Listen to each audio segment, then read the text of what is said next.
Hello, beautiful souls. Welcome to this tarot forecast. I'm your psychic advisor, Micah.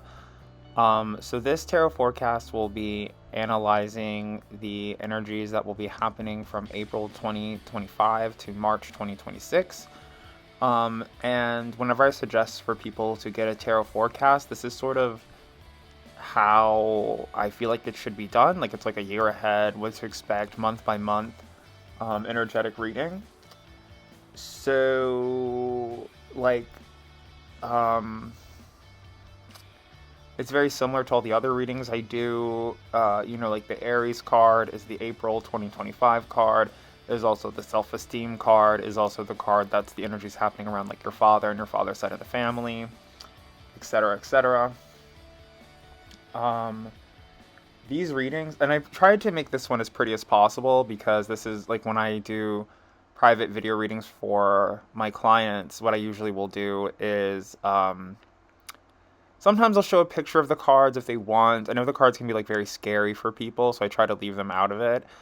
But I will make a little fancy title card like this one, and then I will do a little typed out, like explaining thing of what cards are in which energies. So instead of explaining to you, I'll just show you, right? Okay, so welcome, grab a beverage, sit down. I'm going to be talking for like 30, 40 minutes. Hopefully, we can rattle this out in 10, but it's a whole year ahead, so you never know. Okay, so I don't know every Mercury retrograde that's happening this year, and I could Google it. We might. But one thing that I actually like to look at in the tarot forecast before we jump into the cards, typically for like, um, just like your personal readings, whatever, like what we see in the planets. And then I like to jump into the cards to see how the planets in astrology correlate what's going on within the tarot, right? So the first part of this video, we're going to be looking at just like a quick screenshot that I have from planetstoday.com, and then I'm going to look at the cards that I drew for each energy. And so, like I just said, I don't know every Mercury retrograde or every planetary retrograde that's happening this year. That's something I could include if that's something you're interested in. But I do know that Mercury goes station retrograde in Aries March 15th, arguably March 14th, 15th. Some people even say that a week before the retrograde, it starts to mess up things, and the week after. So basically, Mercury's in retrograde all year practically. But I guess it'll be the strongest starting March 15th, 2025. And then I just saw somewhere else that it'll be going out of retrograde, I believe, like April 7th. So Mercury in Aries, that is talking about people being very aggressive in their speech, angry, talking about war, talking about bigotry, xenophobia, all those types of things, very Aries. We have Venus, which is in retrograde in Aries as well. Venus enters Pisces March 27th, 2025. So Venus in Aries, it's like, um, like a love-hate relationship. Like you don't know if you love these people or if you hate them. You could also be experiencing, especially with Mercury retrograde and Venus retrograde, you could be dealing with a lot of exes and people from your past trying to resurface into your life. I have a fan going in this video. It sounds like there's like a construction site dying outside of my house, like a tractor or forklift just literally like, how like Looney Tunes they'll have like those long over exaggerated deaths. That's what it sounds like outside my windows. I'm trying to drown out that noise. Um, but yeah, like I said, so like Mercury and Venus in retrograde, you can see a lot of old friends, old rivals trying to poke their head into your life. And that's the thing about knowing when Mercury's in retrograde and also when Venus is in retrograde, because it's like, oh, old jerk face, from 2008 is like trying to get back to my life, trying to rekindle a relationship. Do they have ulterior motives? Are they trustworthy? Or is this just like, is this synchronistic? Is this energetic? Is this karmic? Or is this person just constantly banging at my door all the time? You know what I mean? So it's like, you might bump into your ex Prince Charming at the grocery store, which seems very kismic and beautiful. Um, and you might have some like slime ball just like bang. He's like banging on your door every day, like I love you, I miss you, I love you, I miss you, and it's like it's just Mercury retrograde. Like you don't love or miss anybody. And then we have Mars in Cancer. Mars enters Leo April 18th, 2025. So Mars in Cancer is like very much about being like angry at your mother, angry at your mother, angry at yourself for not being a great mother, or just like having aggressions towards mothers, and nurturing maternal people. Mars in Leo sort of talks about being angry at like famous people and celebrities, which a lot of people are angry at, like Elon Musk right now. He's a Sun Cancer, so that could have a lot of merit. And then we have Jupiter in Gemini. Jupiter enters Cancer June 9th, 2025. Jupiter in Gemini says that there's a lot of like good luck for athletes, orators, public speakers, people on television, rappers, singers, dancers, Geminis. And also, it is like fabled from my what's her name, Suzanne Wolf Folks, the only astrology book you'll ever need. What she says about Jupiter signs is that whenever Jupiter is in a element uh, that is the same as your Jupiter sign, then that is a lucky time for you. So if you have like Jupiter in Aquarius, Jupiter in Gemini is a very fortunate time for you. Jupiter in Gemini, Jupiter in Aquarius, Jupiter in Libra, great times for you. Whereas if you have like Jupiter in Pisces or Jupiter in an Earth sign or a fire sign, it could be better. But then Jupiter enters Cancer, like I said, June 9th. So if you have Jupiter in a water sign, you could be looking at a very beautiful spring, summertime for you. We have Saturn in Pisces. Oh my God. Would Saturn please just leave Pisces? Like, please, God. Um, Saturn enters Aries May 24th, 2025. So Saturn has been in Pisces for a very long time. Saturn in Pisces is very much like the genie stuck in the lamp. Like you keep rubbing the lamp and the genie will not come out, or refuses to come out, or is in jail, or is just like incapacitated for some whatever reason. But then when Saturn enters Aries, Saturn in Pisces is like limitations around mysticism and magic and occultism and spirits. So even if you're like some type of psychic medium or spiritual channeler or ghostbuster, you could see like your business drying up as people are like not believing in ghosts and not connecting with spirit and probably just like honestly very drunk. Saturn enters Aries, like I said, May 24th. But then, and I was like, okay, well, when Saturn finally gets out of Pisces, life should be good, tra la la. And Saturn enters Aries. That's like talking about war. That's like being like a war is in everybody's way. It's causing limitations in life, war, bigotry, all that jazz. And I think in one of my previous videos, I have like a million videos that I spout out every day. I think I talked about like Kanye West having the swastika T-shirt, which is actually only $20. And then I think he posted something about like a clan member outfit. I mean, he's a Gemini. There's a lot of stuff going on in the world and people's psyches and their mind. Then I saw this other crazy thing in India with they had like some like Hitler menswear store. Because I guess there is like a thing that like all men have to admit that like I don't know if it's from the History Channel or what, but all men love Hitler, um, and they like love him. But then I also think that it's very sad that this little European guy can take a symbol of like love and peace and eternity, and joy and happiness and abundance, and take it and make it like the most reviled symbol in the world.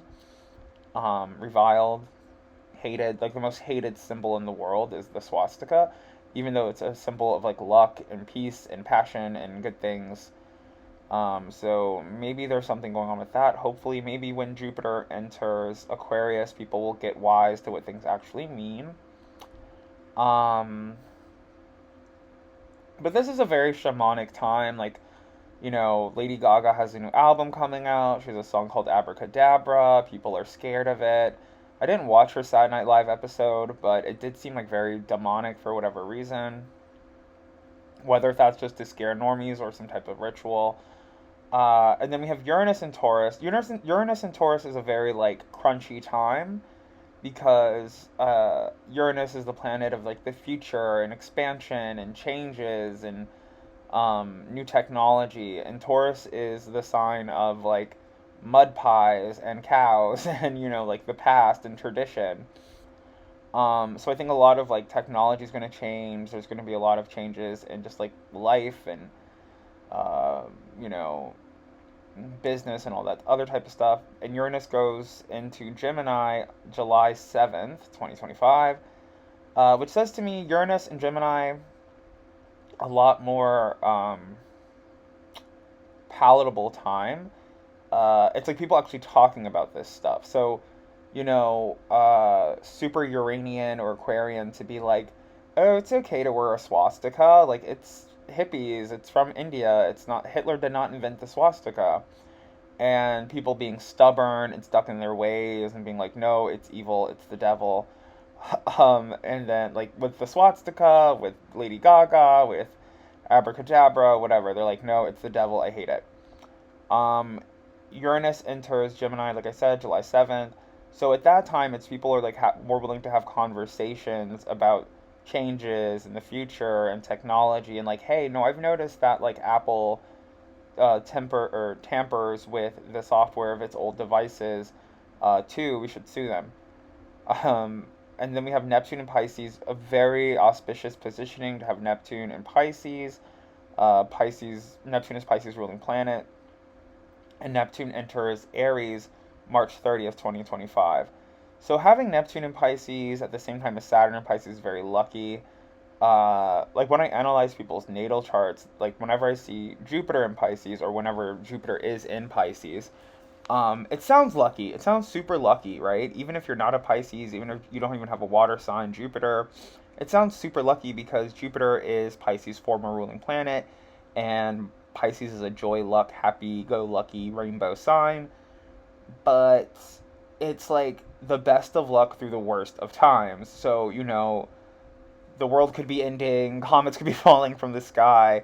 Jupiter's in Pisces. It's just like you survive, a horrible situation.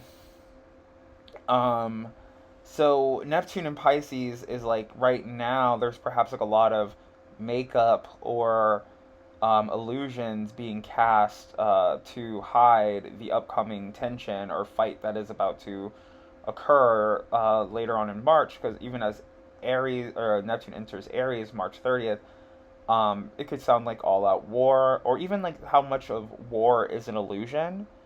I always wondered about that. Like even like in wars of antiquity, like the Thousand Years' War or the 100 Years' War, whatever they do in Europe, or even like World War I or World War II. It's like where, how do they like?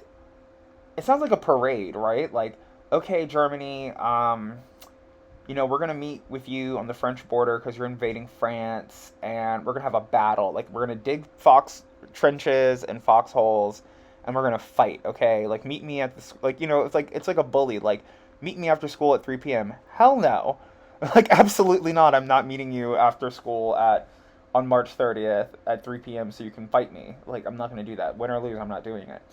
So to me, war has always seemed fake.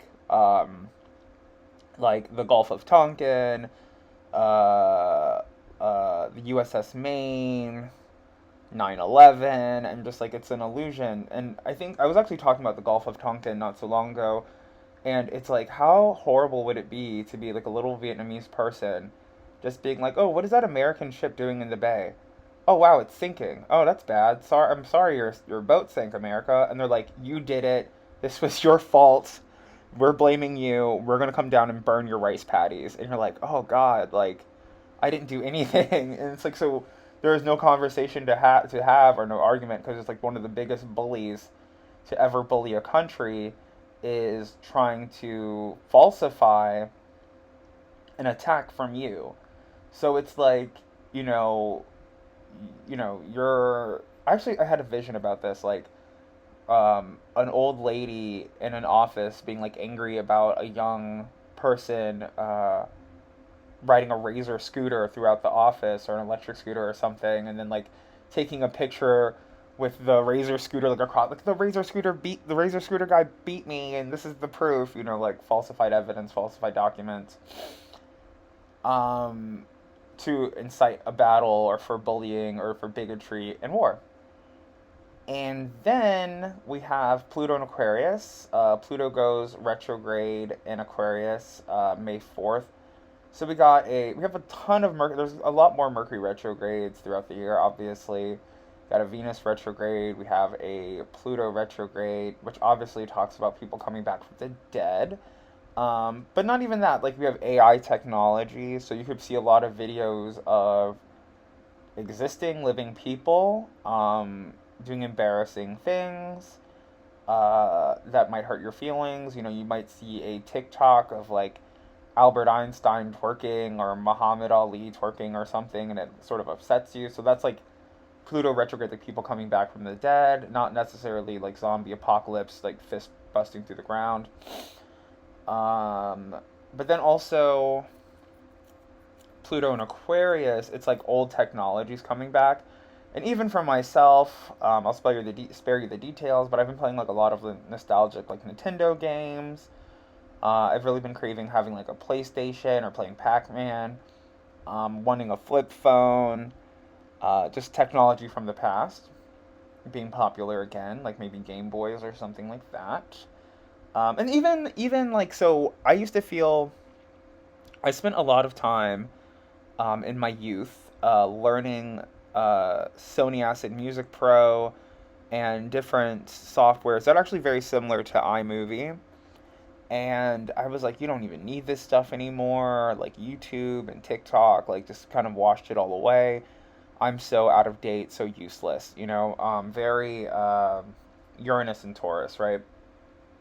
And then I got onto TikTok and I saw like the interface, and I was like, oh, like this is just like Sony Acid Music Pro. Like I have been training. I'm good. I'm not a bad person. I'm not out of date. And then just to cycle back really quickly with this Uranus and Taurus, it just reminds me of this TikTok that I watched because I've been binge watching TikTok of like Julia Childs and Martha Stewart like cooking croquembouches with each other, and it was just, I mean, Martha Stewart isn't super young either, but you could just kind of feel in her energy, you know, in her slouched shoulders that not even on purpose, like sort of like effortlessly, Martha Stewart was sort of making Julia Childs feel um, out of date, not as good, outdated, like her predecessor, right? Which she is, you know? And you have to find it because Martha literally just like kicks, like if it was like a fight, like she would like have kicked her ass. Like it's sad. Like the croquembouche that Martha Stewart made was like taller. It had like she was doing fancier things with the caramelized sugar. It was just a bloodbath. And then the last thing we're gonna look at real quick is my favorite little comet, Chiron, which is in Aries, and it goes retrograde in Aries, July 30th, 2025. Um, so Chiron is the wounded healer. It's how we heal other people but cannot heal ourselves. So as this is like a collective reading for the entire, you know, world or my 50 viewers that I get sometimes on my videos, uh, this says like with the world right now, they're trying to heal themselves from anger, bigotry, war, xenophobia.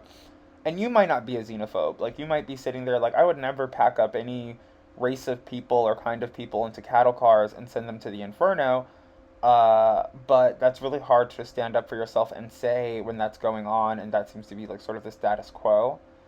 And it makes me think of this other TikTok that I watched, TikTok Queen, where I saw this like bear like sort of trying to escape from the zoo, and it's like, you know, bears and zoos, people held in bondage and slavery and dead end jobs or whatever the case may be, trying to escape your freedom where there isn't any food, where there isn't any shelter, where there's a gigantic watery moat stopping you from, you know, getting to your freedom.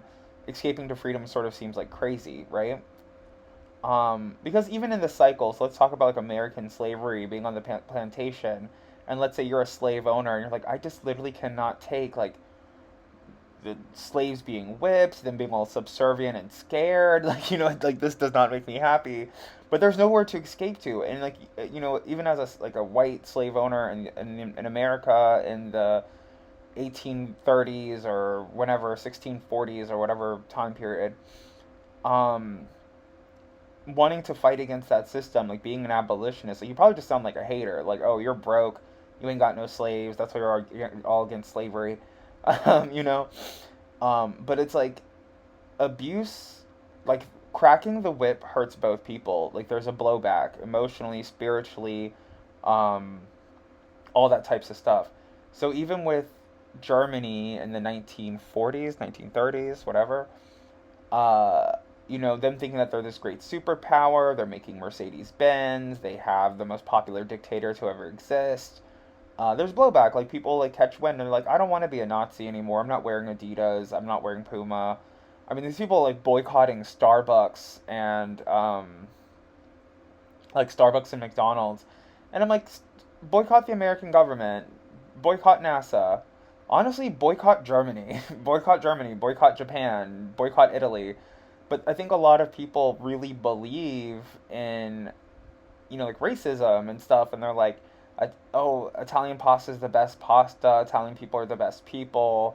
Like, have you ever met a Croatian? Like, they're totally fine. They're great. Have you ever met a Greek person? They're okay. We're just like anything. It's racism, and even I mean, and people love racism because if you're on the winning side of it or you're benefiting from it, there's no reason to speak out against it, right? Until it's wrong, until you get your Lamborghini or your Bugatti and the engine blows up and you're like, maybe they don't have the best engineering in the world. Hubris. But that's what's going on. That's what I see on TikTok and in the planet. And then we are going to segue very brilliantly into talking about what I see in the cards in this tarot forecast that is spanning from April 2025 to March 2026. So the first thing that we're going to look at are the Aries energies. This is stuff that's happening at the end of March and the beginning of April, while Mercury is also in retrograde. This is a time where people evaluate their self esteem, and get their hair done. So for me, like it was, what is his name? Alan Rickman's birthday, and I was like, oh, I didn't know that Alan Rickman was a Pisces. I love him extra more for that. And then I was like, why does it... It was March 21st. I was like, today seems so special. I was like, there's something like really special about today. I was like, I can't like put my finger on it, but something's really special. And it was like the first day of Pisces. So I say all that to say, uh, I learned how to use a calendar, but also I got like my teeth cleaned, and I was like, oh, look at me in the first house of my son, and Pisces and Aries season, taking care of myself, getting my teeth cleaned, getting your hair done, listening to BetterHelp, talking to a therapist, maybe about like racist ideologies that you might have, or about like the fear, I not that I think about any particular group of people too often, but imagine how it must feel to be Jewish or Hebrew or to have a Jewish wife or family members or friends, and then it's like your favorite rapper Kanye West is like posting, Ku Klux Klan robes and swastikas everywhere, and it's just like that's not a good way to improve anybody's day. Um, and then the president of the United States is talking about going to war with Greenland, and he's a NASA member too. So what do you do?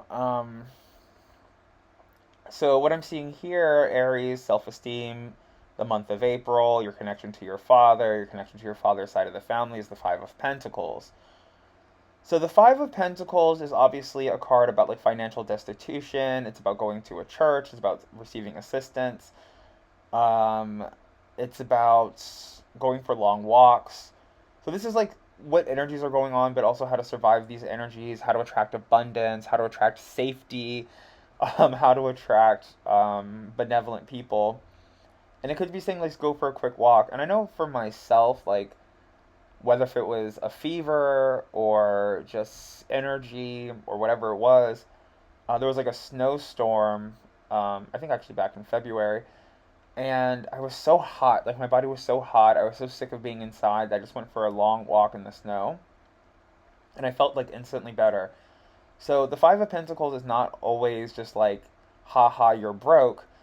Sometimes it's like, okay, like you're broken, and this is how you heal yourself.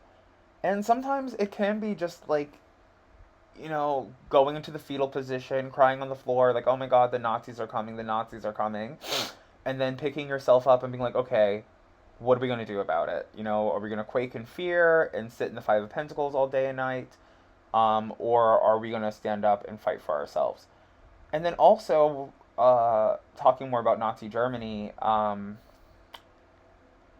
it was, from what I know from Schindler's List and Cabaret, it was a lot of the wealthier, well-known Jewish people that were like being taken to the camps. So even though they did take in people who, like Roma, gypsy people, and street people, and people who are inside the prison systems, it's like if you are a well-known, like let's say like Donald Trump is attacking Latinos, and if you're George Lopez, like you're gonna be under attack. Like if you are some other like very well-known Latin person, you could find yourself very much under attack. If you are a poor Latin person, or Jewish person, or whatever, whatever fox hunt that the extremely wealthy are going on this year, uh, and you're very poor and very destitute, and you're like hooked up to government systems, they could be seeking you out too.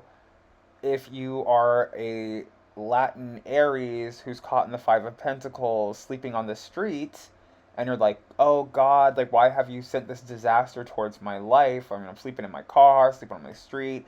I don't have an ID. I don't have documentation. Blah blah blah blah. X Y. Don't have a job. X Y and Z. Like this is so miserable. This is so awful. Why would God do this to me? And it's like it is for. And I hate this. I hate saying this. I absolutely hate saying this.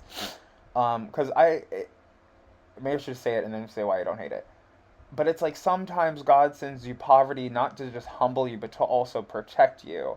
So it's like, if you're, this is a galactic universal reading, this is what's going on for everybody in April, but especially if you're in Aries. We all have Aries in our chart somewhere, we all have planets in Aries someplace. Um, so, you might be used to being a billionaire and you've got like $15 in your wallet and you're like, I'm so broke, like this is awful, this is a curse, this is terrible. Sometimes God sends you poverty or struggles, not to test you, not always to make you stronger, but to protect you. And it's one of the things that I kind of argue with like the Black Church about because they're like, it is it is wrong to think that God wants you to be poor and God wants you to struggle, and I agree with that. I 100% agree with that. Should black churches, should white churches be, rolling around in limousines and helicopters, in private jets? Maybe, maybe not. That's an argument for another day. But if your finances have been low, if your finances are low in the month of April 2025, just affirm that it is just a tough period until God is ready to bless you again. Um, but that's the thing too, because if the military is hunting you, if the government is hunting you down, and you don't have documentation, you don't have an ID, you're sleeping on the street, you're sleeping in a car, you're sleeping on a friend's couch, and you're like, woe is me, woe is me. And then you realize that all the people that have all the, you wanted to get a job at Foot Locker and you got denied, and you notice like all the people at Foot Locker are missing. Um, it was for your protection, right? And I just saw this story on Reddit. That story on Reddit, who knows how valid it is, but it was saying something along the lines of like a Coca-Cola factory shutting down and the owners or whatever you call them calling ice on all of the employees, which sort of seems like a bad business move, right? But then when it comes to bigotry, like the just like the ideology of bigotry, it's a great move, right? If you're a huge old racist, like, oh, I know how to capture a bunch of this race, the fox hunt. I know how to get the most foxes in this fox hunt if we're hunting foxes. They all work for me, right? So it's just war, like all out war, race war. Charles Manson, swastikas. Um, so that's going on in April. That's fun. And then war girlies, and then I guess like in order to survive is a Five of Pentacles. So just try to get the crosshairs off your forehead, and find some place safe to hide. And in May 2025, or the season of Taurus, which was more of a focus on money and resources. So, springtime for Hitler, Five of Pentacles, go dark, hide, find a hole and jump into it. Don't be afraid to go move into the ghetto because, maybe it's safer there for you, or what, vice versa, whatever. But as we do see a lot of like wars that pop off, battles that start in April, typically people are fucking lazy and they blow their load and are ready to find peace and harmony by the time May rolls around, because they were all angry in the wintertime, wanted to fight.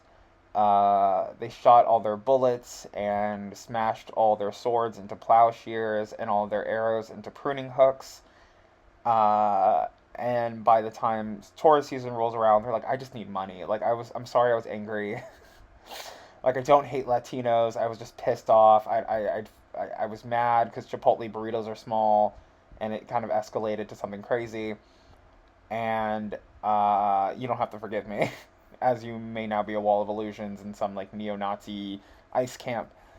But for Taurus, how to attract abundance, how to attract safety, how to survive this year, how to survive this war, how to recuperate and regenerate after a depression, a personal depression, a global depression, is the Four of Swords, which means to take a nap.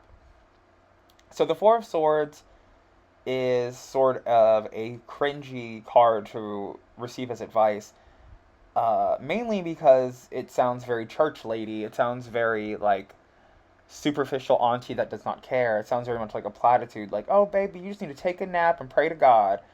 And in some situations, when, maybe the financial system has crashed, maybe money isn't, there's inflation and money isn't working the way that it used to work.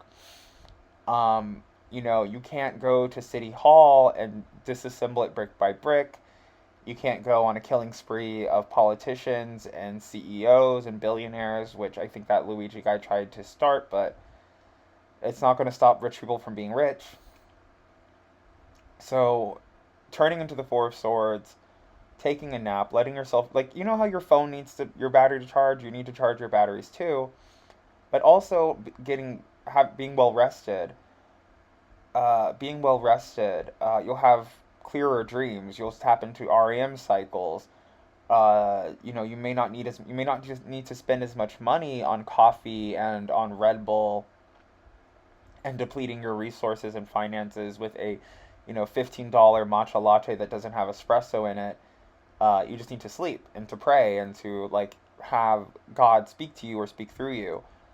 And if you're the type of person, as the sun would be in Taurus at this time, who does not believe in the God or the gods, I always call him the God, the God or the God speaking to you or through you. Maybe you're Catholic and like only the Pope has the power to do that.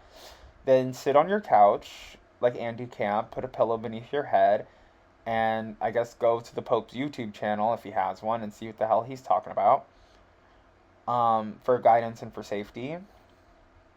And if I don't even know his name, Sean Paul, if Sean Paul the second, I think it's like Francis Alberto, something like that. But if Pope Sean Paul does not have the right words to keep you warm to weather the storm, or whatever he says in temperature, you can turn to Oprah, you can turn to Ricky Lake, you can turn to Tempest Bledsoe, you can turn to Geraldo. Like, just turn to your God and ask him for salvation. And that is the season of Taurus. And so it's like pray for money. I think I actually did a money prayer this morning, and I was going to share it on Facebook. This woman who does money prayers on YouTube, and she's not Tempest Bledsoe, she's not Ricky Lake, she's not Oprah. She says this really great thing. She's like, "I'm not self-made, I'm God-made," and I'm like, "You better work, you better work, slay." And then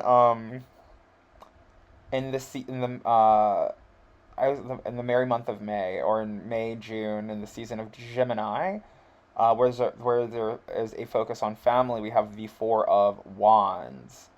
So the Four of Wands says to me that you might have some unexpected guests in the season of Gemini, like your family might come to stay with you. They might try to sleep in your living room. You might have a party in your living room. In Washington, D.C., where I'm from, there is actually a nightclub called Living Room, so there might be something going on with them. And the Four of Wands is, it's like a harmonious card. Like I can't, like I have such a hard time thinking up of new snazzy interpretations other than like my sort of like cut and dry interpretation of it. Like it's a marriage, it's a wedding, so like you might have some type of. I was actually thinking about this earlier, like getting married to somebody for not necessarily getting married to someone for finances, but getting married to someone to protect my family, to protect our finances. So as we're talking about immigration, there could be like the Four of Wands is like a religious ceremony. So it's like different Jewish celebrations, and then other times it's like jumping the broom, you know what I mean? Like it's like a ceremonial ceremony. Like you're not going to the courthouse. There may not be a reverend there. You may not even exchange rings. You might just like smoke four blunts with your best friends, or with your family. You might smoke four blunts with your family member. You might be smoking cigarettes with them, and like, hey y'all, let's get married. Like, let's become Mormons and don't get married to each other. To protect your Latin friends, you can change their last names and they can go into hiding. To protect your Jewish friends from xenophobia. To protect yourself, or whatever the case may be. Um, Protect your finances, protect your assets, protect your children, hide your wives, hide your husband, to hide your wives, to hide your husbands, and to hide in general. And that's the Four of Wands: peace, love, and harmony, peace, love, the gap, and smoking drugs. Okay, and then so for Cancer, for the month of July, how people are dealing with their emotions and feelings. We have the Knight of Wands. So the Knight of Wands is typically a fire sign person. I usually see it as a Sagittarius, because the Sagittarius is a mutable fire sign energy, but could be Leo, could be Aries. This says that this Knight of Wands might hurt your feelings, they might heal your feelings. So you might, I don't know Ricky Lake's zodiac sign or whatever, but you might tune into Ricky Lake or Tempest Bledsoe or someone who is currently on television, not from 1986, who says things to heal your relationship between you and your mother. Find a lot of forgiveness for your mother, or people on your mother's side of the family. Your mother might run off into another country, like I said, for like protection from this impending doom that we're all going to be suffering, from this horrible, awful war that is happening. And that's that house. Um, yeah, so then, if you are in a depression, come around summertime, you might have a little love affair with a fire sign, that might pick up your self esteem. And in the month of August, so tail end of July, beginning of August, or the season of Leo, we have a focus on. So I say love life, just to keep it PG-13, even though I drop hard N bombs and say the R word and the F word and the A B C D E F G word. But I say love life. Leo, it's the ego, it's your sex life, it's what you find to be a sexy distraction, it's the people that you find to be sexy, the people you want to have sex with. Um, which, I guess, I don't know. I don't want to talk about that. Something, something about the Wiggles, something, something. They're a little bit inappropriate, but also kids are gross, so there's something going on there. But right we have here with the Leo love life, we have the Page of Pentacles. So this summertime could be very Carrie Bradshaw for you. You could be talking to. I would say the Knight of Wands is more of like a.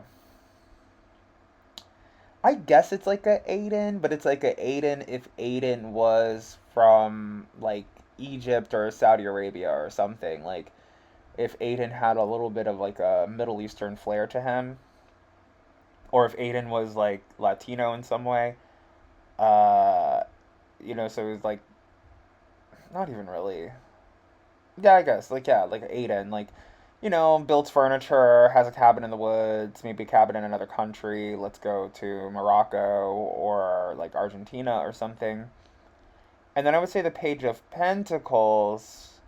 Page of Pentacles still reads as like brown hair, brown eyes to me, Italian, Latino, Jewish, whatever you want to call it. Um, but the Page of Pentacles, he's a little bit more like, hide out with me in my apartment. Not as lofty, not as wealthy. Sort of a bum. Like, you know what I mean? Like, it's, not even to call him a bum, but like, the Page of Pentacles is like a serf or a servant. The Knight of Pentacles is a knight. And then the King and Queen of Pentacles are kings and queens. And so you could be dating someone who's younger than you, who's like a student, a yellow belt or a white belt in karate. Um, they could be a busboy or a server or a dishwasher working their way up to being like a waiter, and they could be in a 5-star restaurant. You never know. Five of Pentacles at the beginning of the reading. Um, and this is revolved around your love life. So you could be dating someone younger, somebody that you work with, workplace love affair. And like I said, having like a very Carrie Bradshaw summer where you're exploring what you actually do like. And I watched this thing, guess where? Yes, TikTok, with like this stand-up comedian, and he was saying, I feel like a lot of people are unhappy in love because they're not honest about what they want out of a relationship. So, you could be like a white guy who fetishizes black women, and you're like, that's wrong, I shouldn't do that. But I have this thing where it's like nurture or nature, nature or nurture. You're already who you are. So, if you had a nanny who is Jamaican and you're like super into Jamaican women, no matter how problematic and racist other people see it as, and you're trying to date a Becky because you're like, this is what society wants from me, unhappiness and to not know joy, uh, just go for what you're after. And then the comedian, he was saying something actually very close to what I'm saying here. Whereas, like, he was saying his best friend said that, he just wants to date a girl who's, like, horny all the time, loves to play video games and smoke weed. And he was like, I think you're describing, like, a teenage boy. Like, the woman you're describing is a teenage boy, essentially. And, I mean, that could be, like, the energies that he's experiencing within himself, like, wanting to someone who matches energy, or just like unhealthy or toxic attractions that he's working through that his friend is exposing in his stand up. So there's the Page of Pentacles. It's like that type of energy. Like, because I always associate the Page of Pentacles with Virgo, and then I associate Virgo with Michael Jackson and Michael Jackson things. So there could be Leos in your life who are being exposed for having inappropriate relationships with young people. You might have like a young person who has a crush on you that is annoying and an obstacle, that you have to like shake their energy off of you. A very famous person could be exposed for having like a age inappropriate relationship. And that could all be happening in August. And then at the tail end of August and the beginning of September, we are entering into Virgo season, with which there is an emphasis on your health and on work. So the advice we have there is a Three of Cups. So you might be like experiencing malaise or have a weird skin rash or just experiencing like psychic sicknesses or whatever it is, and you're thinking that it's better to stay at home. I shouldn't go to work. I shouldn't go out to the bar. I shouldn't go to the club. I shouldn't hang out and have tea with my friends because um, I'm not well for whatever reason. Whether it's like you're not doing well financially, you're not doing well at work, you're not doing great with your health. But the advice, for abundance, for peace of mind, to move your peace forward in September, and the season of Virgo is the Three of Cups. So it's like, oh, actually do go out and have tea with your friends. Actually do go out to the bar. Actually do go to work. Actually do go to the club. Talk about your health, and maybe even your grievances with work and your work life. And one of your three friends could have a really good solution. Gravitating towards people who are born under the sign of Cancer um, could bring you a lot of healing. They might have work for you. They might have a job for you to help you escape this Five of Pentacles energy that you've been experiencing since April. And then for Libra, the tail end of September, the beginning of October, there's an emphasis on relationships. Back in the day, like around 2008, the kiss me through the phone era. Um, I would always call this like cuffing season because it's when it gets cold and people want to break off into couples and relationships. We have the lovers here. Oh my God. So, the beginning of 2025, it's like war and bigotry and xenophobia and fox hunts and racism and ice and awfulness and bad and terrible, an awful, bad, terrible time. And once the sun goes into Libra in the month of October, we see that people are in love and they're feeling flirty and H word and just wanting to kiss each other and make up, which is great, and wear makeup and be beautiful, and take all their clothes off. So maybe it might be like Tropic of Cancer, Tropic of Capricorn. You never know, whatever weather. But maybe it's like a really warm October for you, like I don't know the word, unprecedentedly warm in October, where people are just like super in love. Everybody has nice sweaters on, holding hands, apple picking. And if you know like the Lovers card, because it's the Garden of Eden and Adam and Eve typically, or the card of Genesis representing the book of Genesis in the Bible, um, apple picking. You know what I mean? So interesting. And then in the later end of October, the beginning of November, in the season of Scorpio, we have, well, everybody sees Scorpio and the eighth house is like Seth MacFarlane, sex, death, and taxes. Set, the Egyptian god of chaos, but sex, death, and taxes. That's like this third or fifth time I've like trunculated sex and death to the word Seth.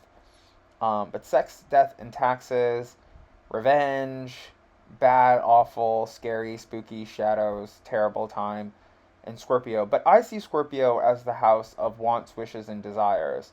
And your wants and your wishes and your desires could be like bad, evil, revenge types of things. Um, but hopefully not, right?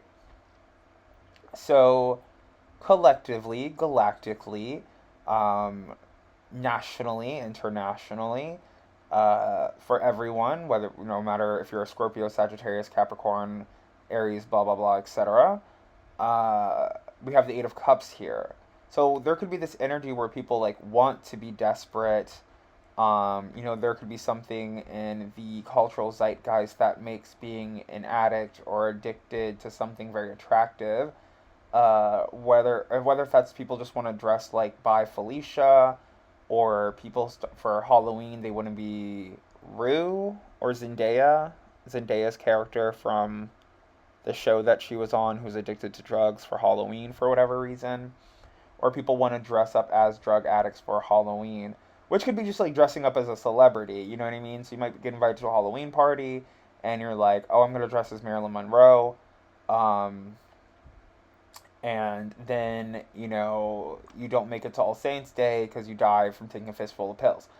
Um, which is like I'm like you know, there's so many superstitions that I don't pay attention to, that I ignore. But one of the key things, or one of the manifestation days that I do not play with, is Halloween. And so when you go to the Spirit of Halloween store and you buy your Marilyn Monroe costume and it says 1950s actress, I believe that they're not just escaping copyright laws. I think they're also escaping like shamanic debts, you know? So you're like, I'm Marilyn Monroe. And then it's like, okay, well, then you're going to be sexually exploited and you're not going to be paid adequately and die from a drug overdose or from some gay politician spiking your drink, gay politician being JFK, or the Kennedy family, whatever. So don't do that. And it's much better to be 1950s celebrity Marilyn Monroe, who is not real and is a new character. But also the Eight of Cups, very Scorpion card, talks about being desperate, talks about even like I've had myself and maybe other people too, probably since 2010. I've been like very like focused on Justin Bieber and his energy. Like there's something going on there for whatever reason. And I just learned through my natal chart series that I'm doing that he is a Pisces rising Scorpio supposedly.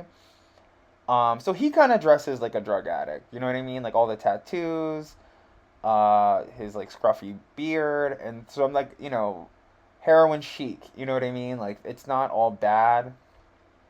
Just make sure to not dress up like a famous crackhead on Halloween.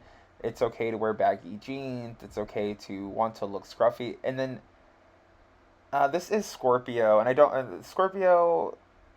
This is the Scorpio season. Eight of Cups is a Scorpio card, but I do kind of feel this like Capricorn energy where it's like kind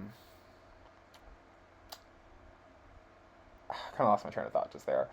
But it's like this Capricorn energy of loving limitations, like Pisces poverty fantasy, loving limitations, seeing how limitations can bring beauty into your life.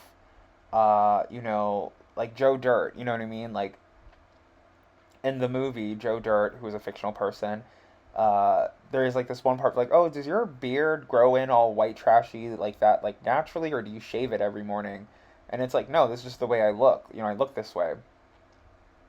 So there could be something in November where everybody wants to look like Joe Dirt, or there's a lot of celebration around unsung heroes and janitors and quote unquote like loser chic. Or I know for me that movie, the Jason Biggs movie, the guy from American Pie, he has a movie called Loser with a very pretty girl whose name I do not know. And there's this one scene where he has like, and I think Marc Jacobs actually makes these jeans where they're like sagging jeans with the boxers sewn into them, so you can wear your little tight gay boy underwear, like your boxer briefs or your briefs or whatever. But then with these jeans on, it looks like you're wearing plaid boxers and they're sagging, and you don't have to worry about your pants falling down because they're sewn into the pants. So it's very much stuff like that, like Justin Bieber wanting to dress like a rapper, wanting to dress like street people or alcoholics. A lot of devil worship this year. Like I don't know, cause uh, you know, whatever. I'm not gonna talk about Lady Gaga. Everybody talks about her already. So that's what's going on in November, and then December, or the tail end of November, or the beginning of December, in the season of Sagittarius. We see, so Sagittarius is the sign of long distance travel and education, right? And nowadays, you could go to Kathmandu, you could go to Timbuktu, you could live in Italy for 8 years and not pick up a word of the language because you sit in your apartment all day watching English television and eating McDonald's. But back in the day, if you traveled down the road, or across a river or a sea, you would be like the smartest man in town because you're like, oh well, across the river, they eat their pizza from the crust to the tip. They don't eat it from the tip to the crust, and I know that, and I've been educated because I saw them do it. Or like even for myself, like I had a lot of friends from Latin America, and I remember my one friend. We were like 12 years old, and he put mayonnaise in his spaghetti. And I have always had this like, I'm the teacher, I'm smarter than everyone energy, but I love everyone. I'm very compassionate, right? So I was like, hey, friend, like, we're like 12 years old, and it is funny, like, it is super gross to watch you eat this spaghetti with mayonnaise in it.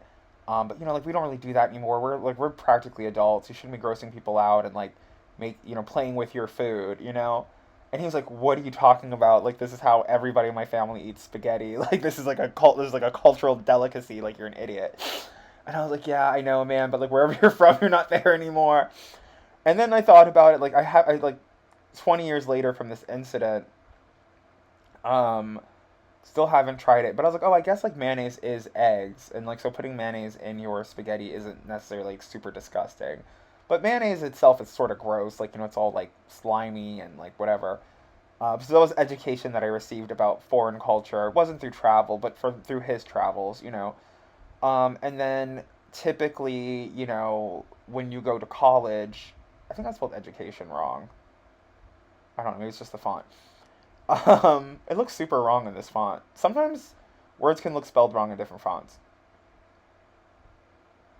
Like I can't think of a way that it would be spelled differently, but it just looks like super spelled wrong for whatever reason. And if it is spelled wrong, I don't care. You know the word education is supposed to look like and it's spelled like. So, but then typically, like if you would go to college, it's like shameful, right, to go to community college and not travel for college. So people go to Harvard or wherever in Boston somewhere. So you're welcome. I just explained travel and education in Sagittarius to you. The energy that we have in that season is the Seven of Swords. So in December, everyone, perhaps mainly Sagittariuses, like people are getting hip to Sagittarius's tricks. Or a Sagittarius is getting hip to your tricks and your deceptions, ways that you're trying to deceive them. The Seven of Swords is a very complicated card because it is about like deceit and deception and thief and thievery. But it's also like this card of like don't get caught lacking. Make sure you're like putting your valuables somewhere safe. So if you do travel off to college in December, if you do travel to Italy in December, or Germany or Japan, don't assume that it's safe just because of NASA and Nazis and global racist conspiracies. Like it might be smart to sleep with your phone and your pillowcase and your belongings very close by to you. Um, and if you are up to any like Scandinavery or theft or thievery, it might be smart for you to do it in another country or a faraway place with a lot of smart, educated people who are not going to assume that you're stealing, even though you are Sagittarius. Okay. And then, so this is why I was saying it's like a very like demonic year. So this is actually Happy New Year, 2026. This is this January, end of December, beginning of January 2026. In the season of Capricorn, where there is a focus on your career, your reputation, and your destiny. We got the devil here. Ooh, scary, spooky. So the devil, I always sort of look at the devil as like Krampus, right? Like God is the benevolent one, and in the First Testament, he used to go around smiting and smoting people. And then he was like, "Hey, how come how come I have no one to worship me and give me love and offerings?" He's like, "Oh, it might be because I'm like smiting everybody and making them kill their firstborn child." So like this devil guy comes along and he's like the Krampus character as God is Santa Claus and brings you presents in December for being good little boys and good little girls. He also has like the devil to punish all the bad little boys and bad little girls and give them lumps of coal, right? But the devil, I think I feel like I spelled like the devil wrong too. The devil, he, I gotta look this stuff up real quick. Let's do some spell checks. Sorry, spell checking. Not perfect. Oh, and then Capricorn and the Devil does talk about like an addiction to perfectionism. Nope, I know how to spell education. Interesting. let's see, Deville, right? I don't know. Just like for some reason, I was like, this looks like it's spelled wrong. It's probably just the font. So there's like an addiction to perfectionism, stagnation that comes from perfectionism, not wanting to do or try anything, right? So like my videos, my natal chart videos, I could wait until I know everything about everybody's natal chart and research and look up everybody's sign and their lunar and Chinese sign and how to pronounce their name and the cities that they came from. But then by the time I would have all that information, I'd be like 5 million years old. My legs would be covered in gray body hair, and I wouldn't feel good enough about myself to disseminate my information. Whereas I can just like build a reputation and a career off of reading natal charts without having a fear of perfectionism. And maybe this like fear of something being spelled wrong, um, on this post or whatever it is a part of that. And maybe people have a fear, maybe their grandest, greatest fear is having a ruined career, having a not clear destiny, and having a bad reputation. So 2026, Capricorn, in the month of January, everyone's like, I do give a damn about having a bad reputation. You're not really like channeling punk rock anymore. But then there's like, I don't know, there's just like a big focus on like drug dealers, the seedy underbelly, body hair, and just like maybe even how marketing is hypnotizing people, right? So, you have Justin Bieber, who's all of like 10 years old, um, basically being a little like white boy video vixen in the Ludacris video, Virgo, Peter Pan. Um, you know, and that motif changing where there's like a less focus on teeny bopper, like, because it's like, I guess especially for Leo and people who buy into marketing, you're like, I don't like men, and I most certainly don't like underage men. Like that's not what I'm into. But then you have, oh my god, there's actually been so many messages about this. You got Justin Bieber in the Ludacris video and stuff with P Diddy, and they're trying to make pedophilia all salacious and Fox 5 hard hitting news reports, R. Kelly and blah blah blah. And then it's like these things you may not even be into, they're just like being pushed into your head all the time, and sold to you and marketed to you. Like, oh, how great would it be, femboys and trans people and this and that, which those people are fine. But it's like the marketing that goes along with it, right? Like, oh, you're a chauvinist, sexist pig if you're not willing to date and marry a feminine man, and it's like, just like what you like what you like. Don't be a bigot and a jerk towards people who don't like what you like. Um, I don't know. So, 2025, 2026, you could see a lot of like energy with like Nambla and things like that. I think for myself, just to give advice as a tarot reader here, if there are like illegal demonic or like illegal attractions that you have, I think like role playing is totally fine. Like if you have a thing where you want to be you were sexually assaulted by your teacher, right? And it's like a huge trauma for you, but then also because it was tied to sex, it is also like a turn on for you. And then you get out of that situation, you grow up, you're 35, it's water under the bridge, but it's still on your mind. And then it's like, you need some way to like take back the night. You and your age appropriate boyfriend or girlfriend, hopefully over the age of 18 or 21, can dress up like the characters from Saved by the Bell, and like, you can get your Kelly Kapowski fantasies out of your head. You can make your partner dress up like a teacher. You could dress up like the teacher and just work through whatever trauma that you're experiencing that made you all Peter Pan in the first effing place. That's just an example. Because, like, watching TikTok, where's where I receive all my psychic messages, I was watching something on TikTok with Jimmy Fallon, and he's with the cast of Saved by the Bell, but it's like them older, obviously, and modern day Jimmy Fallon as well, acting through more adult scenes and situations.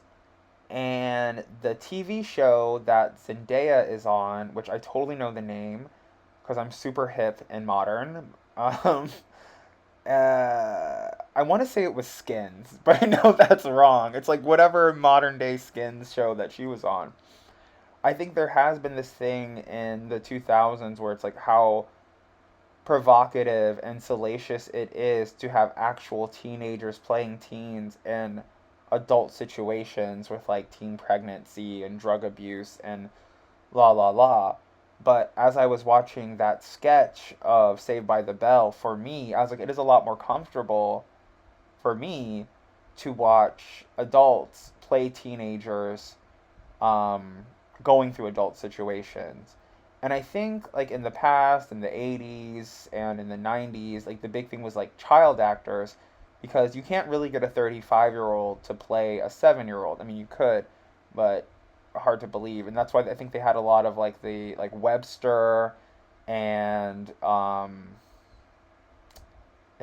Gary Coleman because they were like, "Oh, we can get little people to play little people on television and they're adults and we're not abusing a child, right?" Um, and what is it? Glee, like the show Glee. Some of them were teenagers, but some of the actors were like 35 years old. And so I think it's better to have that because they're adults. So I say all of that, very uncomfortable message, to talk about like the cultural zeitgeist changing from people wanting to chase cherubs to people wanting to like screw demons or like people being attract like even for me as I've gotten older, like I just started playing Sims 4 like a year or two ago, and I remember when I was first playing The Sims as a preteen and being like completely grossed out by body hair. There's being like, oh yuck, it looks like worms, like just like completely grossed out by it. None of my Sims had body hair. I was like, yuck, get it out of here. Don't like it. But then as I've been playing it now as an adult, I literally have like custom content so that they can have like thick, furry body hair. So Capricorn, you might have a bad reputation for having like thick, coarse body hair. And for whatever reason, because of a music video, because Alaska Thunderfuck makes a video worshiping body hair, or some drag queen makes a video worshiping chest hair or something, it could come into fashion, being super hairy and older, and like, maybe 2026 is like the year of the daddy. So 2025 or 2010 or 2020 could have been like an era of like twink worship, and 2026 ushers in the era of daddy worship, which I feel like is healthier and better and more legal, right? Um, so R. Kelly might change from having a harem of young girls to having like a harem of older women who can consent to all of the play that he wants to do. R. Kelly, Capricorn. Moving right along, there's tons of great Capricorns that aren't slavers and abusers and things like that too, which I know a whole bunch of them because I did my natal chart series and I'm totally up to date with modern celebrities and I remember all of them and my brain is working great. Um, so for the month of February 2026, later end of January, beginning of February, the season of Aquarius, and the season of networking, and the season of friendship, and the season of technology, um, and higher education and travel. I would say Aquarius is like very connected to that as well. And the season of being an albatross or a seagull. I was gonna call it a sea lion. Sea lions and seagulls and albatrosses, and having a very wide, expanded perspective of life and a broad horizon. We have the Hierophant card. So the Hierophant is the Pope. I think we were talking about the Pope, Pope Sean Paul II. Um, you could finally find your Pope Sean Paul or Tempest Bledsoe or your Ricky Lake or your Sally Jessica Raphael or Oprah, to help guide you through these energies and these problems, I guess. And even with this like Page of Pentacles and Devil energies that I'm seeing, because I think like the lovers and the Devil are the actually the only major Anakara, or I don't know if I'm saying that word right, but that's how I say it. I'm not attached to perfectionism uh, in this reading, so it's like the lovers, the Devil, and the Hierophant, which is like Adam and Eve, Beelzebub, and Pop and Papa Sean Paul II. Uh, so there might be like a lot of energy around the Pope this year. There might be a lot of energy around Jamaica and reggae and Sean Paul, because I haven't thought about him in a very long time. But also it's like twink death, like just from like the gay community. Even with myself, I'm like, how do you transcend from being a gay boy into a devilishly handsome gay man? And what does that transition look like? And how do you go from like how do you age up from being a twink and not end up looking like Mickey Rooney? Like Mickey Rooney, or constantly applying makeup to yourself to make yourself appear younger, or being obsessed with youth, or being obsessed with the Bible, or any of these things, or feeling guilty or bad about yourself. Talk to your friends. Talk to someone born under the sign of Cancer. Talk to the Hierophant, right? And so the Hierophant, it is Pope Sean Paul II. Can't think of any Sean Paul songs to make jokes right now. All I can think of is Temperature. But also turning to somebody like your best friend named Joan, because the Hierophant is also like the Hierophant. It's Pope Joan, actually. I think who's like one of the first female popes that there ever was in popedom. But then it's also like a woman who's wearing a suit, like a blazer with shoulder pads. So it's like this Hierophant looks spelled wrong too. Um, so it's like a drag queen or drag king. It's like a woman that has the intelligence of a man. It's like a man that has the softness and delicateness and beauty of a woman. Um, and I think of the Hierophant as Joan of Arc, because even earlier in this reading, I was like, you might be the type of person that doesn't believe that you have a connection strong enough to God to speak to Him or allow Him to speak through you or to you. But you might have a friend who's like a psychic medium who you believe does, who's an Aquarius or a Pisces, and they'd be a good person to turn to. The Hierophant, the energy that I think they're the most connected to is actually Leo and Taurus. So, if you are an Aquarius, if you are a friend, if you need a friend, if you want to be cast on the reboot of Friends, you might just need to talk to a Taurus or a Leo friend, and they'll help you out. Um, and so like I don't know Ross's zodiac sign. I don't know Joey's zodiac sign. I actually had a dream about Matt LeBlanc not so long ago, and I've been watching one of his newer sitcoms on TV for a little bit. Terrible. It wasn't Joey, but whatever it was terrible. And it was cute. Like there was an episode about smoking weed. Um, but I know that Rachel, Jennifer Aniston, is an Aquarius. So there is something in 2026 about being famous for being a friend. There might be some, I keep getting this feeling of like some like reality show, like they might like make Friends into a reality show like type of thing, which sort of Real Housewives sort of already is. But it was more so like there's this John Mulaney sketch on Saturday Night Live where it's like, what's her name? And it's about like men not taking the time to know women's names, or just people's names that are not super important to them. Like, oh, what's your doorman's name? What was your wife's bridesmaid's name or whatever? Almost like personal Jeopardy, what's your grandmother's middle name? Like, oh, you're a bad grandson. You don't know her middle name. The TV show. Or on TikTok or Versus, or like, weird TikTok filters and things that are on trend and whatever. Or like, name this pope. You're so Catholic. Which pope is this? It's Pope Sean Paul. But also Joan of Arc. So also in February, and you needing advice or you need a friend, There might be some like 15, 12-year-old girl on TikTok that reads tarot cards, and you're just like, there's no way this little bimbo has any type of esoteric or shamanic prowess or power. I should ignore her. And they don't, but they allow God to speak through them, so that's where they're getting all their information from. And it's not from a book, it's not from research, it's them allowing themselves to be channeled, to be a channel for God. Uh, Now I gotta look up if I spelled Hierophant right, because it looks like everything in this font seems like it's spelled wrong.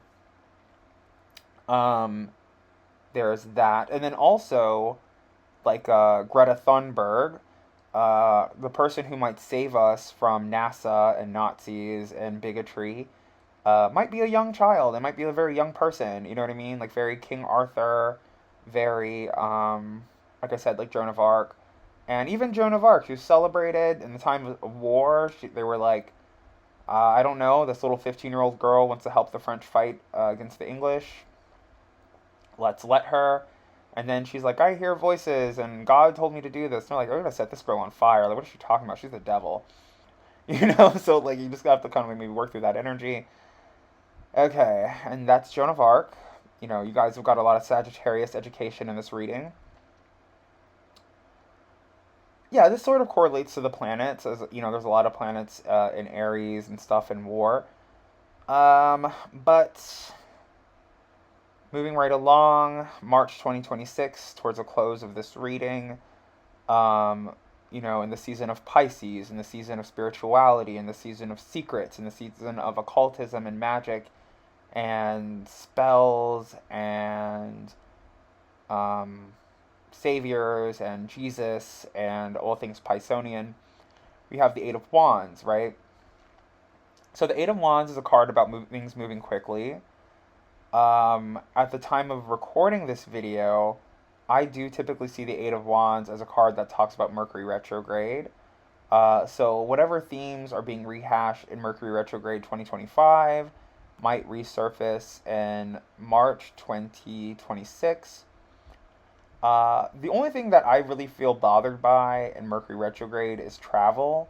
So Mercury retrograde, I'm like, okay, redo everything, rewrite everything, review things, look through your for me, like look through your old videos, look through your old Instagram posts, look through your old messages, your old email accounts, make sure no rock goes unturned when it comes to double checking things.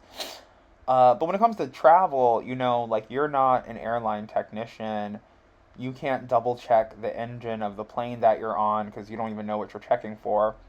So it's probably not a good time for air travel. The Eight of Wands also talks to me about like vehicles that are different from a car. So airplanes, biplanes, motorcycles, bicycles, and perhaps moving too quickly. And like I said, if you hear anything weird, I have a fan going, and I also think there's like a construction site dying outside. There's a lot of like weird construction noises outside. Could be someone working on their motorcycle. Um, and so the spiritual advice, or how to attract abundance, how to attract harmony and prosperity, and move your peace forward and not repeating cycles in your life. In the month of March 2026, we have the Eight of Wands, which does say like to double check stuff, make sure Mercury's not in retrograde, but to move quickly. So you might have been experiencing this Five of Pentacles energy for a very long time, low self-esteem, depression, twink death, not feeling young and cute anymore, sexual trauma, abuse, corporate bullying, not having friends that support you spiritually or not from the same spiritual background as you, casting doubt and making you doubt your faith. And then when March 2026 rolls around, you will have an opportunity to move very quickly, to move forward very quickly in your spiritual development and your psychic powers. So when it comes to advice, so let's dial it back to Gemini in the season of June 2025. We have the Four of Wands here. So that could be, like I said, like smoking a blunt with your family members. like 4 of your family members, but it also could be like lighting 4 candles for love, peace, prosperity, protection, whatever it may be, or whatever other candles you want to light that for. Um, in the season of Scorpio, where we have the Eight of Cups, your wants, wishes, and desires. If you're not feeling well, if you're trying to kick an addiction, if you're not feeling well rested, the magic that you could be doing is like drinking 8 cups of water or taking 8 doses of some sort of medicine that's meant to help, that's meant to heal and help you. Same thing in September with Virgo. So with in the month of March 2026 with Pisces, you might need like 8 candles. You might need to light 8 candles to banish 8 people who aren't well wishers, who are like stuck to you like fleas and parasites. You might need to light like like 8 bundles of sage or 8 sticks of Palo Santo to cast out any demons that are still lurking around you and your family. Um, because there's a thing, like I was babysitting at one point this Aries, and it's like not I'm not scared of children, but telepathy, I can hear her, right? And she was like, "Oh, can you take me to the mall?"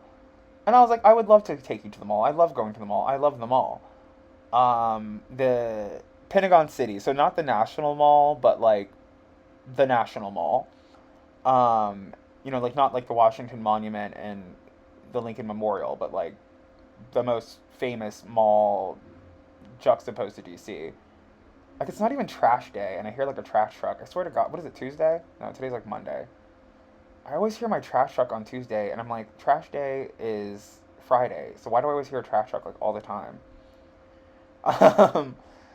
Um, and so I could hear her through telepathy, and she was like, "Yeah, that's right. If you don't take me to the mall, I'm gonna tell them you touched me, right?" And I was like, "I should just throw this little girl off the balcony right now."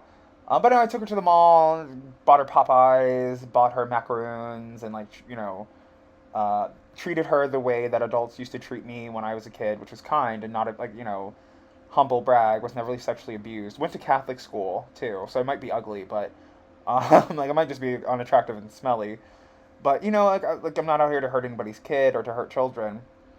Um, but it's also like being protected from children. Like children can be predators. You know what I mean? Like, um, you know, you might find yourself connected to a small child, and they might try to like lure you into some type of, like I said, falsified criminal behavior, abuse, or oh, so and so got me drunk or got me high, and all types of things. It was like AI and AI videos. So just like move very quickly, especially when it comes to like listening to your intuition. So if you're being like blackmailed by a small little girl through telepathy, like how she tried to do to me, um, like maybe just give in or like just move quickly and get out of that situation. But then, I was already gonna like take her out to the mall because I like I said, like I love going to the mall, and it's kind of an outdated thing to do for me, but not for like a 12-year-old or whatever. But the way I got her back, the way I threw that dagger back is that I was like, oh well, like because she went to like Forever 21, she had like a little fashion montage, and I was like, you better work, girl, you slay. Who doesn't want like what adult gay person doesn't want a young girlfriend to keep them up to date with like Miley Cyrus and stuff? And then what 13-year-old girl doesn't want a financially independent older gay friend that has disposable income to buy them Barbies or whatever it is that they're into, right? Adult friends so much better than little kid friends because they have money, right? I've always felt that way. Uh, but the way that I got her back through, I felt like her trying to manipulate me through telepathy, as I do believe she was in Aries, is that I was like, oh, well, I'll give you one of my shirts that I know are too small for you, and you're a little girl and you can't even fit a grown man's shirt because you're too big and a glutton, and you probably do this little blackmail thing to everybody. So I just like crushed her soul, as retaliation, and that's what I did. And it's like that's not like it's not sexual abuse, it's not physical abuse, it might be mental, spiritual, or emotional abuse, but I was like, she was trying to abuse me, so just fair warning, little children can be predators. It's not always the adults abusing the child. Sometimes the child is abusing the adult. Um, Sometimes people can go into relationships. Oh, I can't recount every TikTok story that I've ever listened to, but it was this sort of thing where I heard this trans woman, so like female to male trans woman, say that she doesn't want it to say male on her ID or license because women, supposedly, according to her, are less likely to go through abuse from police officers and domestic violence issues. So if she is marked on her ID as being female and she gets into a bar fight or domestic violence situation with a male, the police will typically assign the male as the abuser and as the female as the victim, which isn't always the case. Not all police officers are bigots, and not all situations are so um, are not always so opaque that the police can't see exactly what's going on. Um, but that's just the thing. So with there being so many or so few, so many few major arcana cards in this, which I don't care if I'm mispronouncing that because we are not obsessed with perfectionism. Pretty sure I spelled Hierophant right, but just font, whatever, makes everything look like it's spelled wrong. I did forget to put the Page of Pentacles, and that is a flaw, and we're sorry about that. But as there are so few major trump cards in this reading, major arcana cards, with the Lovers, the Devil, and the Hierophant, it's like a lot of people need to go to therapy about the abuse and trauma that they've gone through in their life revolving around sex and relationships. And it'll help them have healthier, happier relationships in the future. And that's like the theme of this astrological year from April 2025 to March 2026. And I have actually been doing a lot of like regression therapy and a lot of like searching through my inner child and experiences that I had. And I was remembering something that happened to me in fifth grade where I did try to like flirt with my teachers, like, just anything to succeed without really trying. And I would try to flirt with my teachers. I would try to be teacher's pet, like not trying to have sex with them, like that's horrifying, right? Or to my mind, my psyche as a child. But I would try to like be teacher's pet and befriend the teacher and like we're equals and we're friends, right? Which I feel like backfired on me in the fifth grade because I felt like my teacher had like a hardcore crush on me. And my teacher in the fifth grade, uh, you know, I felt like I grew up in the future and in modern times, but she would get a lot of guff from other educators and other teachers and administrators from the way that she dressed, because she would dress like in blue jeans. She used to dress like a little boy, essentially. Like she didn't really dress like a sexy 28-year-old woman. She didn't dress like an old matronly school marm. She sort of dressed like had a short pixie haircut and dressed like a boy. Not like a man, not like a woman, not like a girl. Like specifically, like her style of dress was like little boy, and she was an adult woman. And I could sort of tell that she had like a crush on me. And so she did this like homework club. I would never do my homework. I felt like homework is so rude. Like you're in school for 8 hours of the day. I need to go home and draw half naked Dragon Ball Z characters. So you're like really interrupting my time, and you're being a glutton. So I would never do my homework. So she started, and I would never do my homework, and I would be late to school every day because I used to walk to school. And SpongeBob used to come on, I think like 8 o'clock, 8:30 in the morning, and then school was like 9 a.m. So I figured I could watch both episodes. They're only 23 minutes. Leave out the door at like 8:23, and then still be like 5 minutes late to school. Like, cause who cares? And they're only teaching fractions anyway. Never used fractions since fifth grade. Um, but so she used to do this like homework club, right? So as you come early in the morning, she would have like maybe like Swiss Miss hot chocolate and some graham crackers, and you could do your homework and not be a jerk in the school day, being like, haha, I'm still getting by and not doing my homework. And I believe it was like, I want to say that it was February. Like, I want to say it was around Valentine's Day. Maybe one of her gal pals broke up with her. Maybe she had a boyfriend break up with her. We're not assuming anything.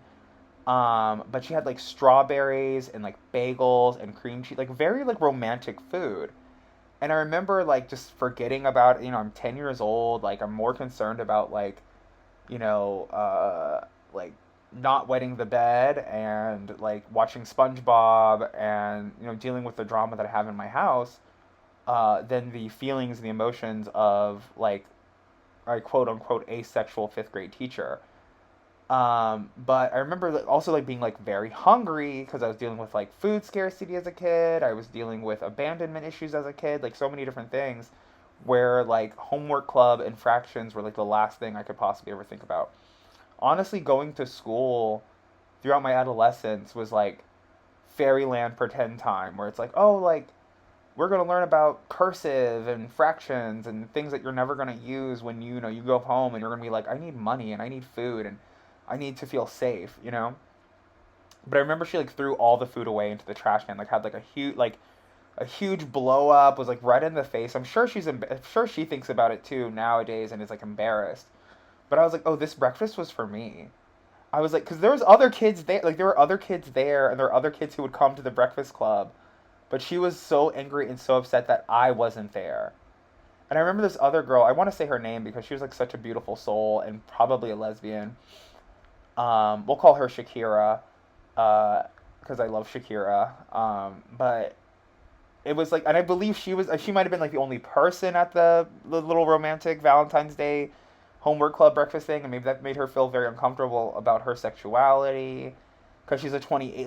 Now that I'm like 33, I'm like 28, still very young, still like you still have people who don't come out the closet until they're like 45 and all types of stuff. So maybe that made her feel like really lesbian or gay, having this like romantic strawberry and cream cheese bagel breakfast with this very butch 10-year-old girl, when she wanted to have me. And like, let's talk about me. Let's talk about how beautiful I am. Twinkie, thin, black and Asian, like black and Asian manic pixie dream boy, versus, butch future WNBA player.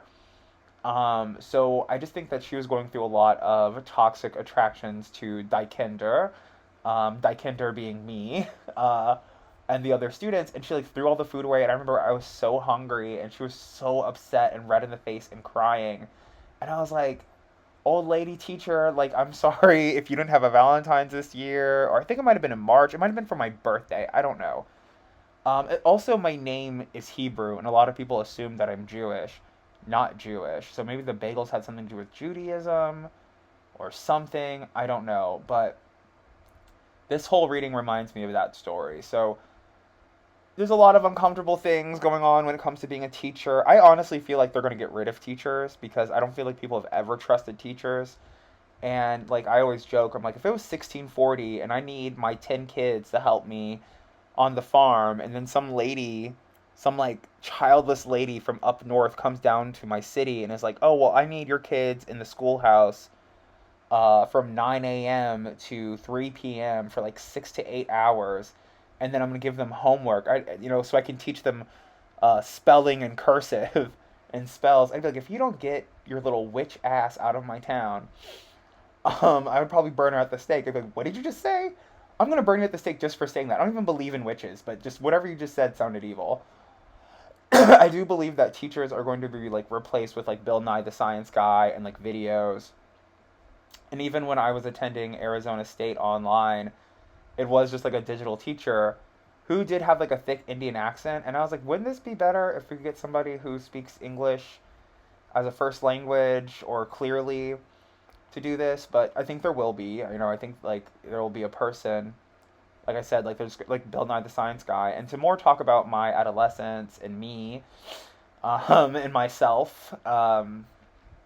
I remember I went to summer school. I used to go to summer school all the time because it was like I was like, what can you do in America that is free and Asian? And I was like, oh, summer school. Which I don't think summer school is free. I think my parents had to pay. I don't remember.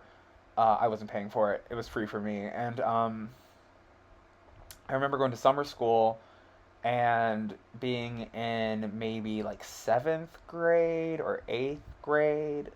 I want to say it was eighth grade. Like eighth grade science and doing so terrible. I mean, like it was the worst class that I had. Like, my report card would be like A, B, C, D, science, E, or F or whatever, failing. And it was like so difficult. It was so horrible. The teacher was like 10 million years old. She was actually really nice, like I had to do like a science fair project and she pretty much like did it for me, and then I had to ask, there was like a test question about it, like your science fair project thing, and I was like, I don't remember what I did, and she was like so angry because she was like, we literally did this whole thing together. And like I said, like I was experiencing a lot of trauma in my childhood, so like my science fair project couldn't have been, food scarcity, housing scarcity. I was like, not feeling safe at home, being hunted down by people. I was like, I just don't feel at peace enough where, eighth grade science can be a priority of mine, or like be on the forefront of my mind.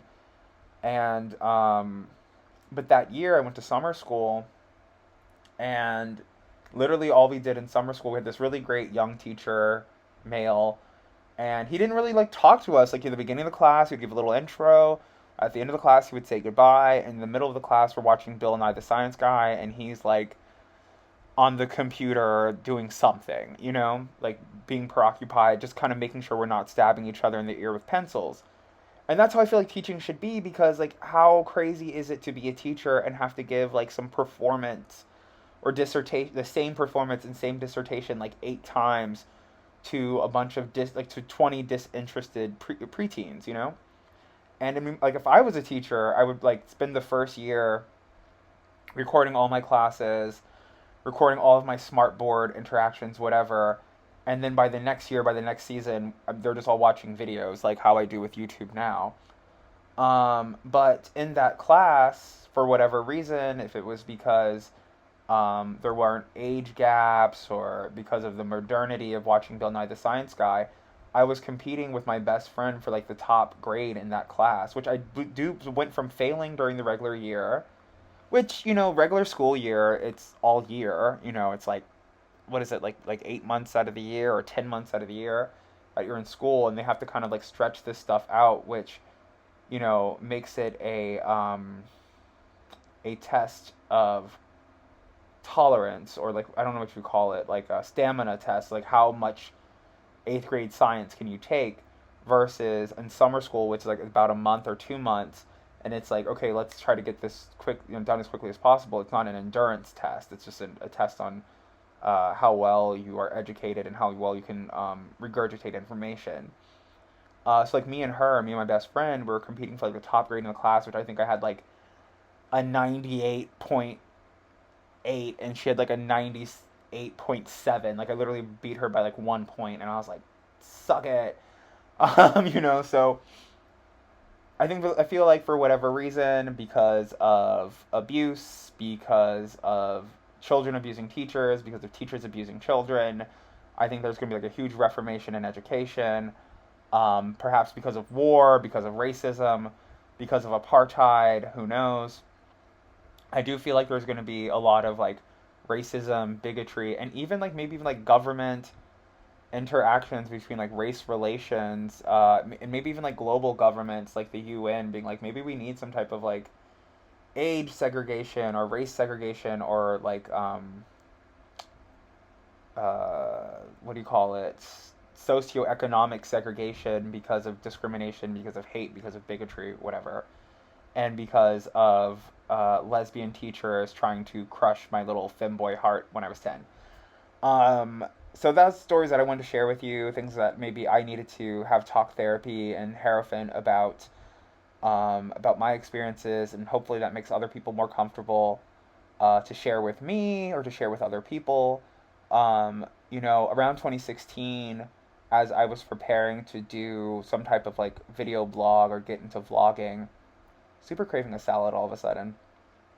Um, getting into blogging or vlogging, I was sort of like thinking about all these stories from my childhood and how they would fit into like story time or whatever, where I wasn't talking about astrology or tarot.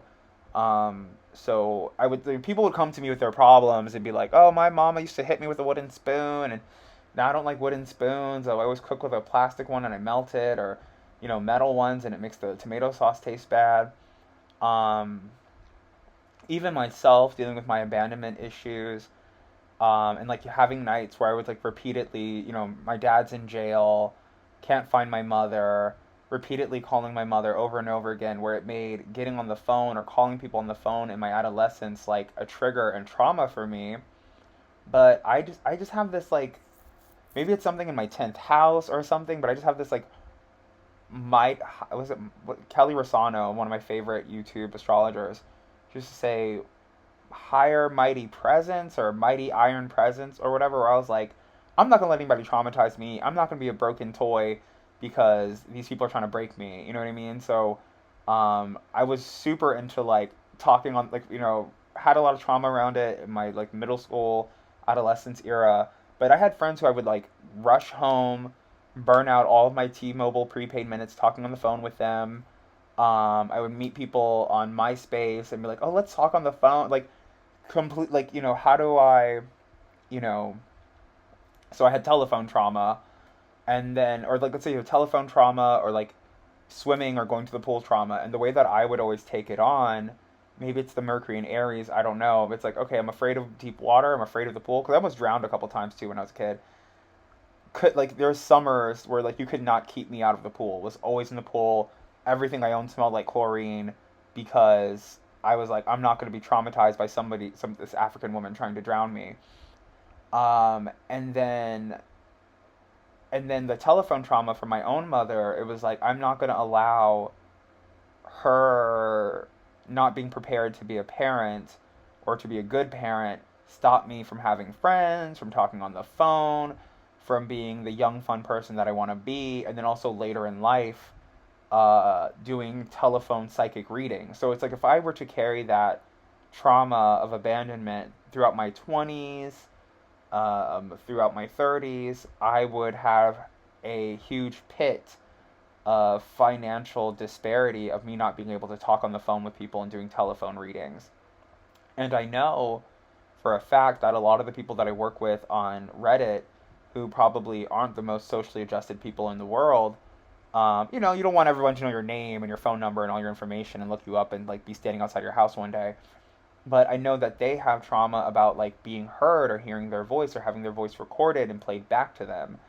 And in my exploration of celebrity natal charts, there was somebody that had like Chiron maybe in their third house with Gemini, and it's like it's like the fear of being recorded, it's the fear of talking on the phone, the fear of being heard. You know what I mean? And I think that everybody has this like primal need to be heard, and I think that's actually the Five of Wands, where it's like fighting to be heard. Um, which, the message that you're trying to send out may not be, you might be incompetent, it may not make sense, you might have a song within your heart that does not sound good, but you still need to have this like, need to be heard. And so just as much as I needed to take a drink of water right now, as I'm telling you to enjoy a beverage, and I'm not enjoying a beverage, um, there's just like like people need to be heard, people need to feel sexy, people need to be like some people it's like they need to be feared, they need to be respected, and it's all like just like water, it's all like things that we need. And I just want to end this video on a humble brag about how I felt like I was taking a extreme effort to heal myself, to heal my family, to heal my friends, to heal my peer group, my third house people, my Geminis and my life, like my classmates, my comrades, people the same height as me, people the same age as me, is that I was trying to start this like open mic night, which it there was a couple of them, so it didn't. I just stopped doing it because of the pandemic and everything. Um, Called Be Heard, because I was running this blog called Bespoke Universe, and so it was kind of a play on that.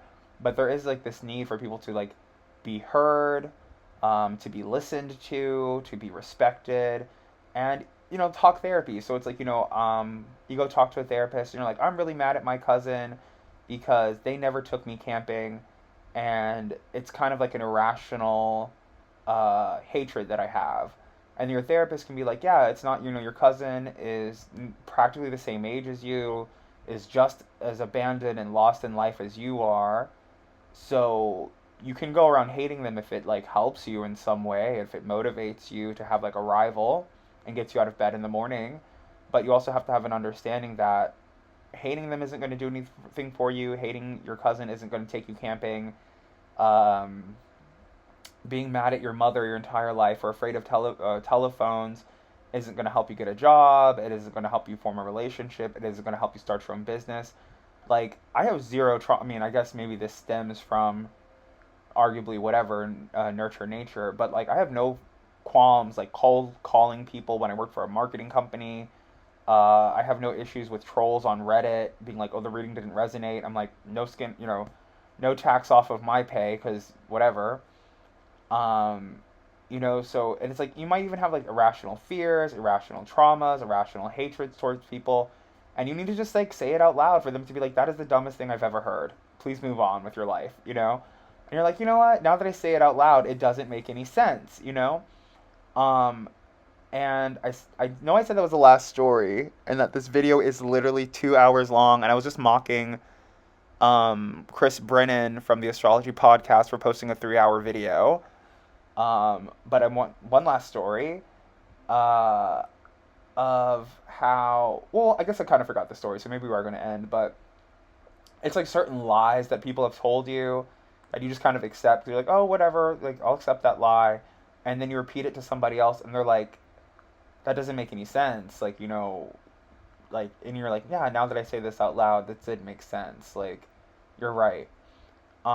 So that Hierophant card, it is just like talk things out, and then even the Gemini energy with all the like your racisms and your bigotry, like how those neo Nazis in Charlottesville were saying like, oh, the Jews will not replace us, and maybe because a lot of Latin people are like Anasazi Jewish, maybe that's what they're saying. They're like, I don't want my sexy Latino cousins or my sexy Latino stepbrothers to replace us as being looked at as being worthy of like safety and protection or whatever it is that they're afraid of that's being taken away from them.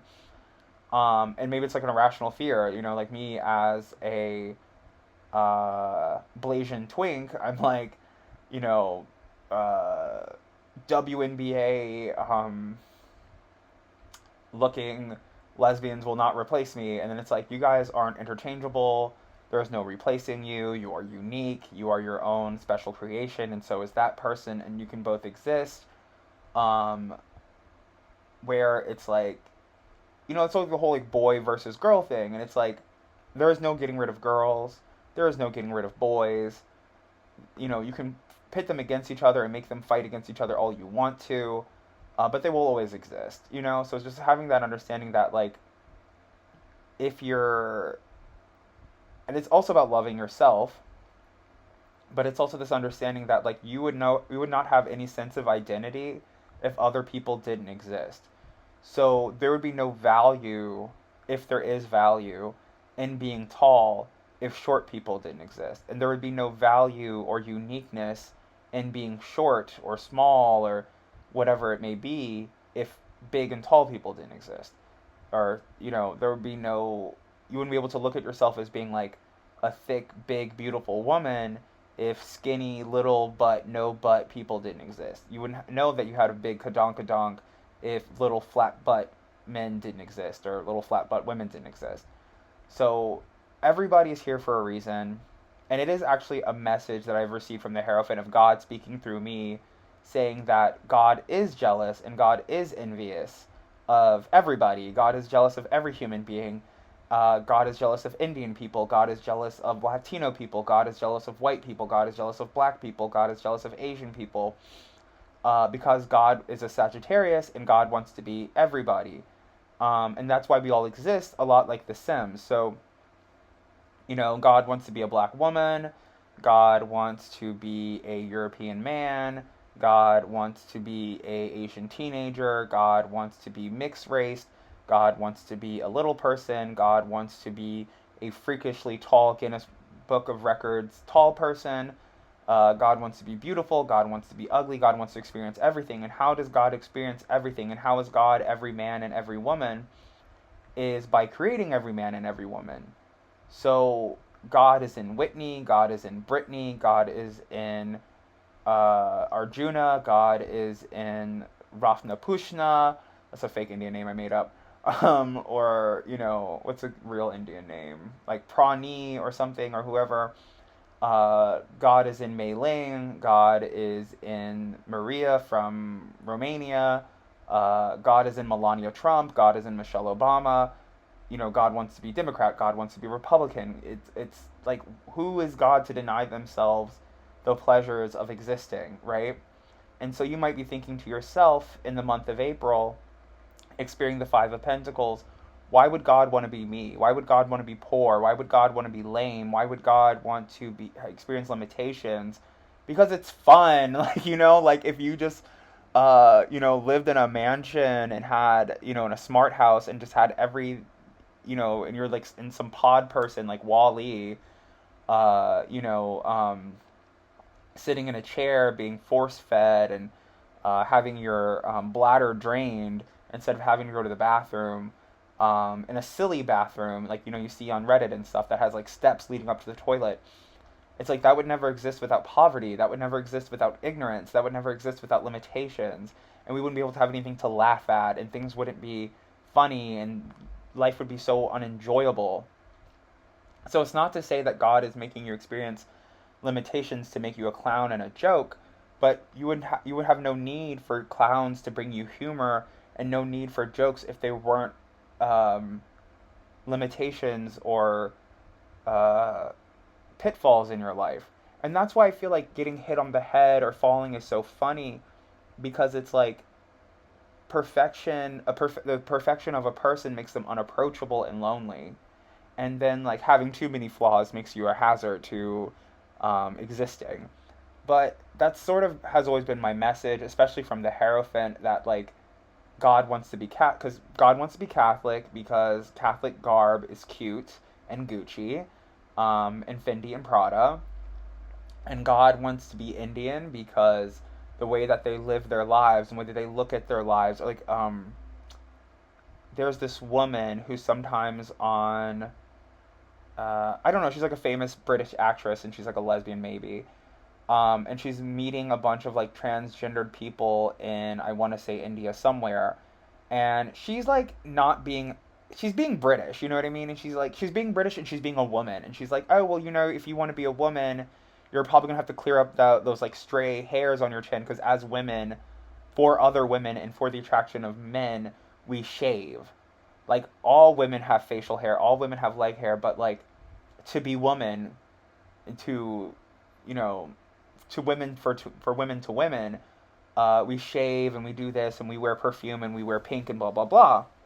And this very kind trans Indian person having that understanding and compassion of where she's coming from in her life, being classically conditioned into femininity, he's like, I understand what you're saying, but especially from the situation that we're coming from, as humble, poverty-stricken, trans people who are outcasts, even our society, who's more accepting of trans people than most societies, we do not believe that shaving my chin is what makes me a woman. I'm a woman because I'm soft and sensitive and compassionate and nurturing on the inside.